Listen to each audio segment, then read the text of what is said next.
Sadhguru, we as students stay away from our homes, from the familial, emotional comforts. In terms of our careers, we move out seeking greener pastures. In that, we seek company in opposite sex.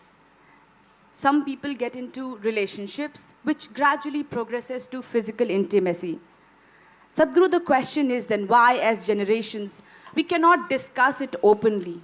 Or is premarital sex still a taboo? See, this is not some kind of a prescription. This is an individual need. Right now, we must understand this. In this society, we handled human sexuality like this. Before a girl attains puberty, they are named. This is the boy you're going to marry at the age of 6 or 7. They don't marry, but they keep telling him, your uncle's son, this guy, you're going to marry him, you're going to marry him. They're telling him, you're going to marry her. So they have not seen each other, they have not met each other, they have nothing going, but emotionally they're being bound. Before they touch each other physically, they want them to be emotionally bound in a strong way. So this is the technique of the culture, how they dealt with it. So when you become or attain to your puberty, when your body blossoms into certain possibilities, now your emotions are already with somebody. So you handle your body, you don't go wild because your emotions are already attached to somebody. So by the time they're 15, 16, the girl gets married. By the time they're 17, 18, the boy gets married. They get into agriculture or business or whatever, their activity. So one important aspect of the life of the youth is settled. One thing is emotion, another thing is a physical requirement. Both are settled at an early age. And of course, those days children came within a year or 2 years, so they got engaged and they got busy and life went on, all right? Today, our lives have changed because by the time you finish education, most people are minimum 24, 25 years of age. PhD means 35?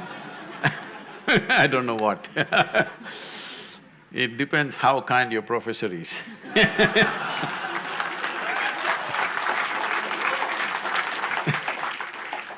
So, let us say average education time is 25 years of age. By the time they get employment and settle down somewhere to reasonable financial security, 30 years of time, all right?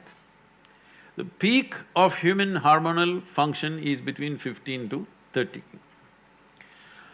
You're not teaching people some ascetic way to live.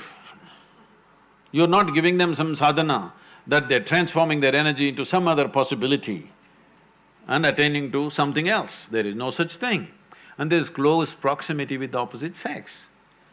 If you don't want to address it, then you will create an unhealthy society, very unhealthy society, which unfortunately is finding expression in violent ways in our society because we've not addressed the fundamental needs of a human being.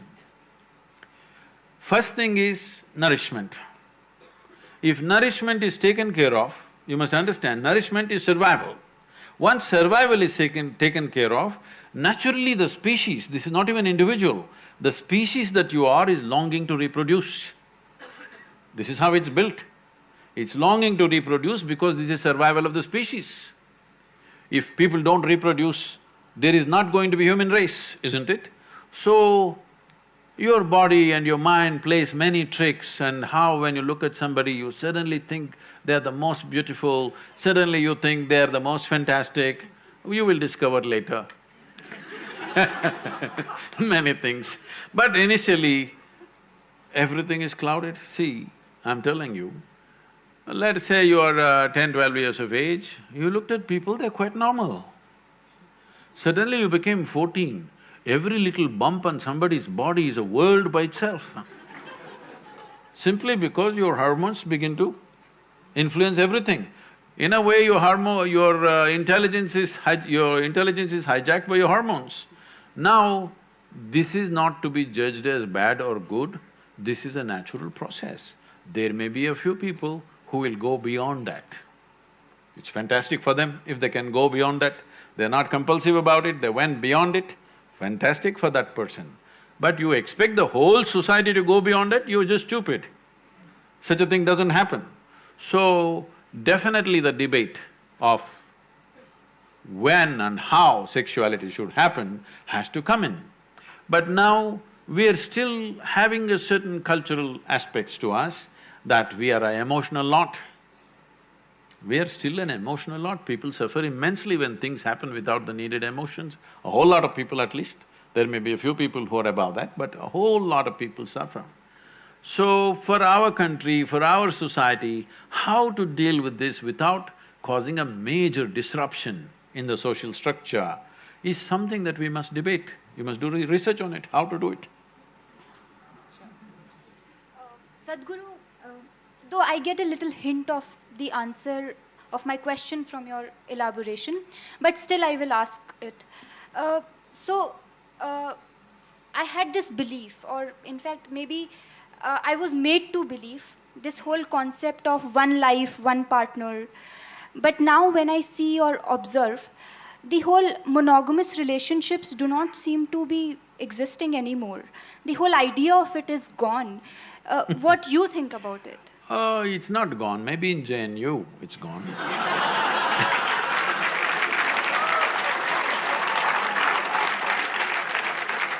In the rest of the world, it's not really gone. Even if you go to United States where there seems to be so much promiscuity, even there, when people marry, they believe it's for life. But of course, 2 years later, life gets over. That's another matter, but when they get married, they believe it's for life. That's why they invest in the diamonds. They think it's a lifetime investment. They're putting on that, but unfortunately, for all kinds of things, relationships go wrong. And one reason they go wrong so easily is because people are meeting much later in their life. See, when people met much younger, when their personalities were not concretized, they met early, 17, 18, then two people became like one person very easily. Now they're meeting at 30.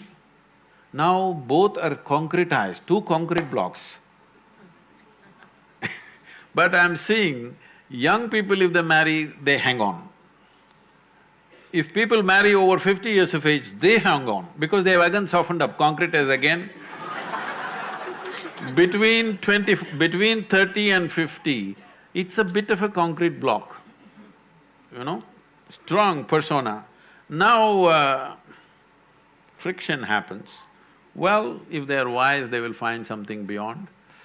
Well, monogamy and polygamy or whatever kind of gamy, if you want to see, the important thing we need to understand is, we are all here. You and me are here. This means a man and woman came together some time ago. Maybe you think their parents, they don't love, they don't do sex, they don't do anything. Just because a priest uttered a mantra, you were born, probably. No, it's not like that. Somebody had a physical need, so they handle it through marriage, and we are here.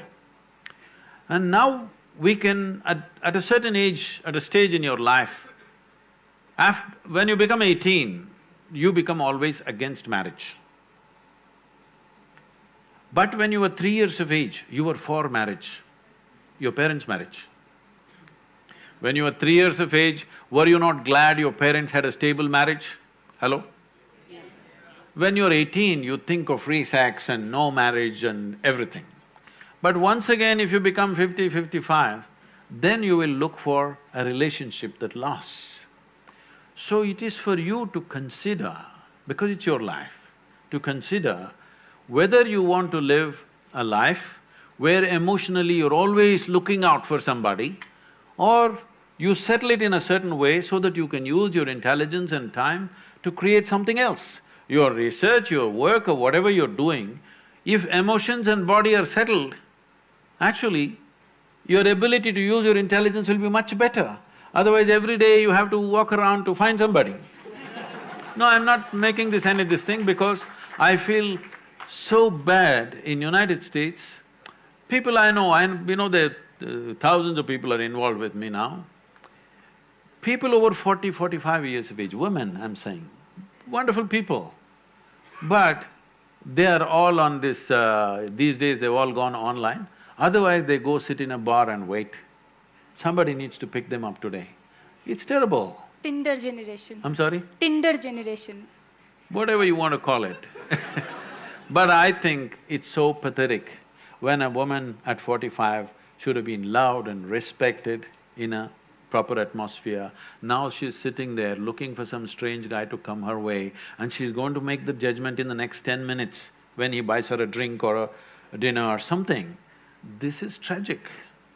This is tragic that you will end up without any sense of dignity. This doesn't mean everybody will go that way, but you must think of the larger well-being. Before you break a social structure, you must think whether we can replace it with a better structure.